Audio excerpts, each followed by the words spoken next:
You're not going to believe this, but I started texting back and forth with the girl from the church, Sarah, and convinced her to come over and sit down and talk to Anthony and see if they could work things out. Now, I decided not to tell Anthony that I did this, and of course, Jerry said that was a bad idea, and I told Jerry to mind his own business. Anyway, I planned it so that when she came over, it would be a little bit before Anthony was getting home from his shift at work. So she and I are sitting at the kitchen table having a nice little chat, and you know what? She was wearing a turtleneck that I got her. So sweet. And in walks Anthony. But who does he have with him? The hussy with the celica. Yes, I couldn't believe it. So he sees Sarah, and I see the hussy with the celica, and at this exact same time, we both say, "What's she doing here?" And then the hussy with the celica looks over at Sarah and says, "Oh, is that the girl from the church?" And poor Sarah just gets up and runs out of the house. And then, of course, Jerry, sitting over on his lazy boy reading a newspaper the entire time, says, "I told you this wouldn't end well." And I said, "Well, I think it did." You know why? Because Anthony ran after Sarah. So my plans to get my Anthony and the girl from the church back together did not go the way that I had hoped. I just thought they'd get back together, she'd take the promise ring that he got her, and they'd start dating again. And it would keep him away from girls like big-breasted Brenda from the Coles or the hussy with the celica. I mean, she's not great, but he could do a lot worse, you know what I mean? But no, my Anthony, he takes the promise ring and he goes ahead and he returns it. And instead goes out and gets an engagement ring.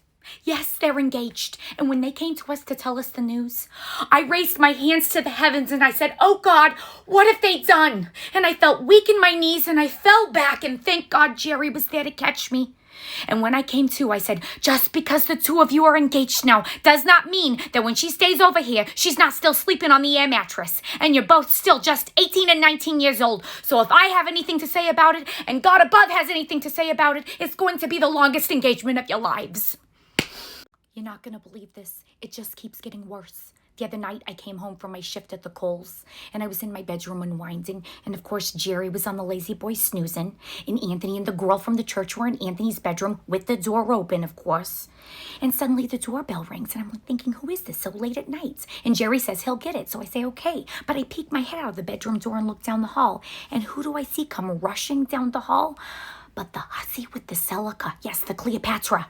And she's yelling, "Anthony, Anthony!" And so Anthony and the girl from the church come out into the hallway. We're all out in the hallway. And the hussy with the celica says, "Don't you want your new fiance to know what we got up to while you two were on a break?" And I said, "Anthony, get her out of here. You're turning my home into the Jerry Springer show." And then all of a sudden, the hussy with the celica lunges at the girl from the church. And Anthony has to get between the two of them. And all I can think to do is protect my oil painting of the Christ. And I said, "Don't do this in front of Jesus."